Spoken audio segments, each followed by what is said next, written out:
So let's talk today about God and the world religions. It is an important, if not urgent, matter. In the decade before 9/11, the Catholic theologian Hans Kung said, "The prerequisite for peace among the nations is peace among religions." It was true then, it is doubly true now. For a better perspective, here are the census numbers. Christianity, 2.2 billion. Islam, 1.8 billion. Hinduism, 1 billion. Buddhism, 488 million. And Judaism, 14 million. Today, we are living closer together than any time in history. We live in the same communities. We go to work and to school together. We serve on boards and committees together. John Donne wrote centuries ago, "No man is an island." And Rabbi Abraham Heschel said more recently, "No religion is an island." Mother Teresa of Calcutta has words that resonate deeply with me. She says, "I love all religions. I am in love with my own." The more I've studied religion, the more I've met people of other religions, the more I feel this way. Barbara Brown Taylor, one of America's great preachers, has taught world religions at a local college. Her last book is called Holy Envy: Finding God in the Faith of Others. The title comes from some advice given her by Krister Stendahl, a professor at Harvard Divinity School. His words of advice as we encounter people of other religions. 3 rules. 1, while trying to understand another religion, you should ask adherents of those religions, not their enemies. 2, don't compare your best to their worst. And thirdly, leave room for holy envy. Holy envy. It's when we encounter elements of other religions which are attractive and compelling to us. They can even encourage and instruct us in the practice of our own religion. I, for example, admire the Jewish commitment to what they call tikkun olam, the repair of the world, which is their mission toward the healing of the world through justice and peace and wholeness and compassion.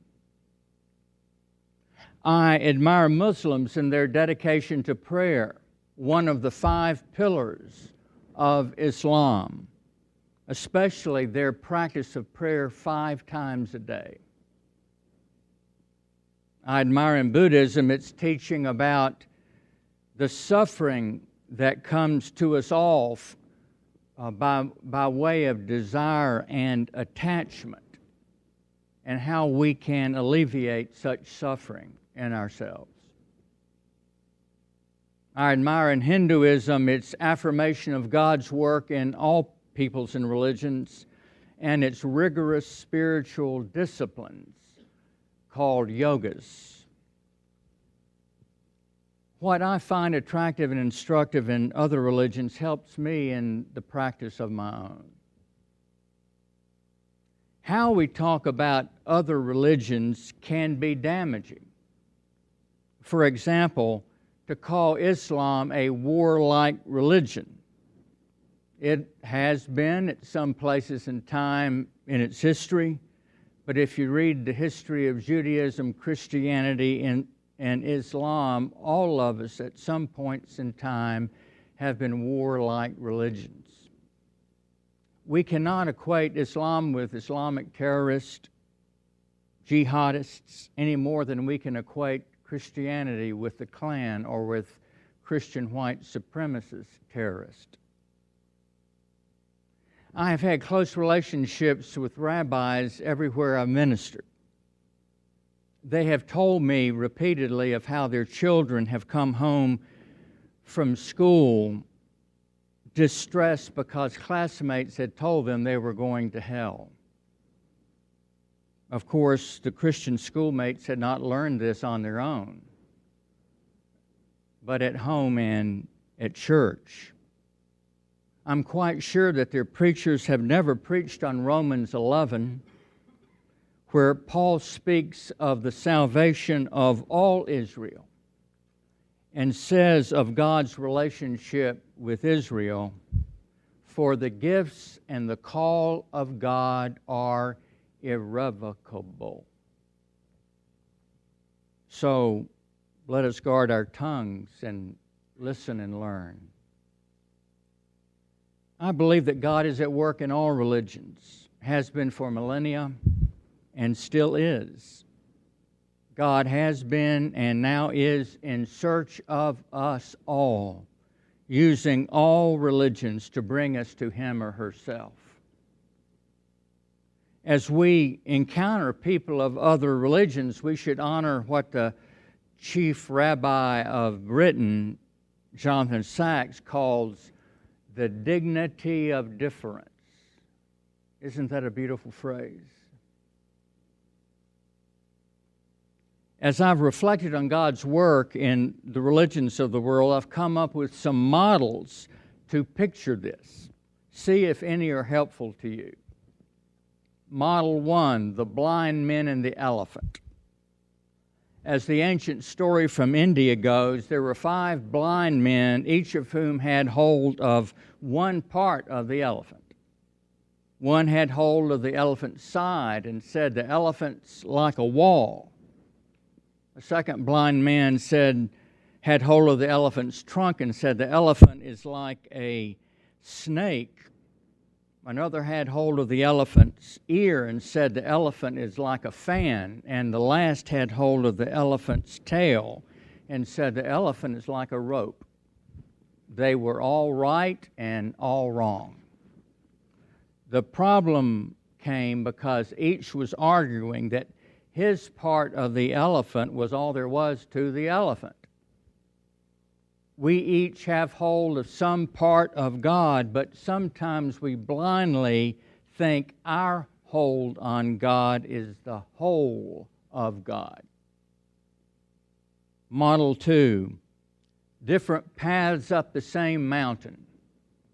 The one God is at the top of the mountain, and the religions are different paths to the same God.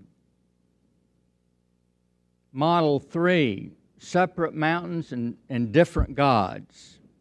Picture 4 mountains. Each religion is a different mountain worshiping its own God.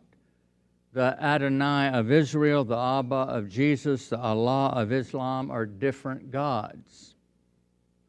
Some argue in this model that their God is the only one. Model 4, the mountain range. Each religion is a different mountain, but they're all connected as part of the same mountain range. Beyond the mountains is the sky. And the sky is what Paul Tillich called the God beyond God. This is the God beyond every religion's best conceptions of God. And beneath the mountains runs a stream. I call it the mystical stream, which runs through at the depths of every religion. And if you study different mysticisms, are remarkably similar. There was a precocious young man in my former church, 9 years old, who had decided he was an atheist. His father wanted him to come talk to me. We talked some about the difference between an atheist and an agnostic. An atheist says there is no God, and agnostic is reserving judgment and says, "I do not know whether there is a God." I asked if he were one or the other, and he said he'd want to think about that. I introduced to him the phrase God beyond God, the God beyond all religions' conceptions of God or our conceptions of God, and how our limited conceptions of God may lead us with good reasons to stop believing in God. But there may be a God beyond God. His eyes lit up and the wheels of his mind were set in motion. We became good friends after that conversation. No single model suffices, but some of them may be clarifying or helpful to you. Now I turn to the most challenging of issues, God, salvation, and the world religions. Is God's salvation at work in all religions or only in Christianity? I begin by saying that what salvation means differs from religion to religion, and even within religions. Try talking to Christians about all their different ideas about salvation. But here are three common characteristics shared by many. One, deliverance. That is, deliverance from sin, evil, and death. Second, oneness with God and all of life. And three, wholeness, meaning including healing and peace.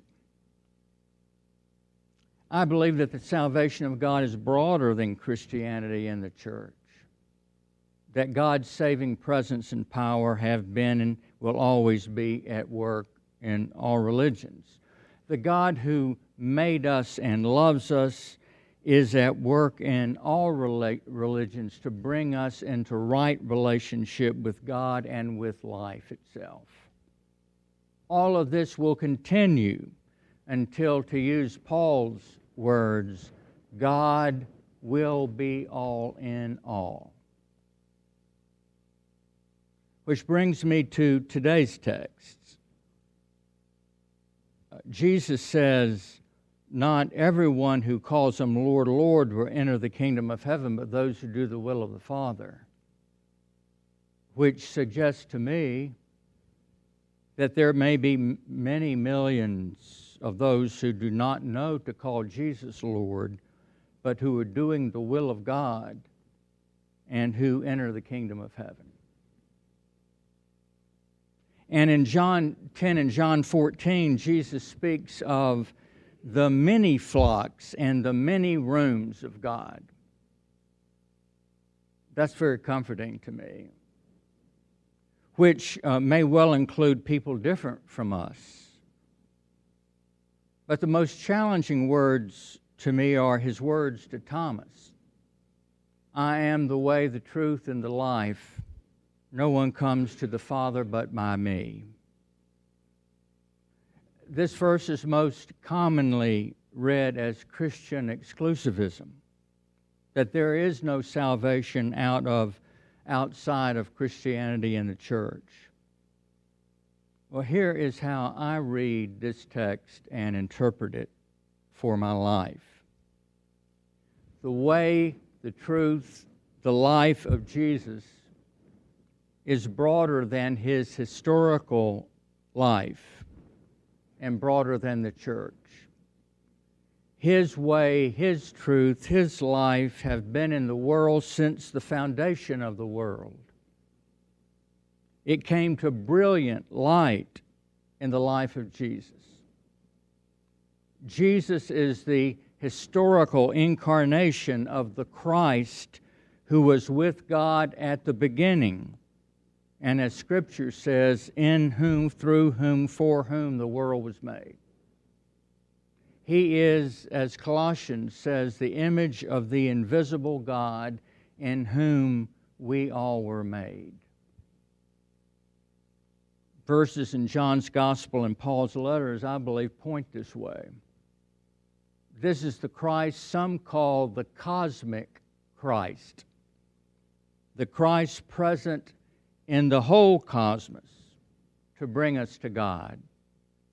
The Christ who is known by many names, but who is the same Christ. J.B. Phillips wrote a famous book back in the 60s. David, I bet you read it, called Your God is Too Small. I think we could write a sequel, Your Christ is Too Small. One of the most beautiful passages in Scripture is John's vision of the heavenly banquet table in Revelation 7. It is said that the great poet, Scottish poet Robert Burns, could not read this passage without tears coming to his eyes. Here is the vision. I looked, and there was a great multitude that no one could count, from every nation, from all tribes and peoples and languages, standing before the throne and before the Lamb, singing, "Salvation belongs to our God who is seated on the throne and to the Lamb." Yes, God will be all in all, and we will be lost in wonder, love, and praise. At the end, I believe there will be, to use St. Peter's words, universal restoration. This is my best and most fervent hope. And if this is our destiny and the world's destiny, why not live like it here now?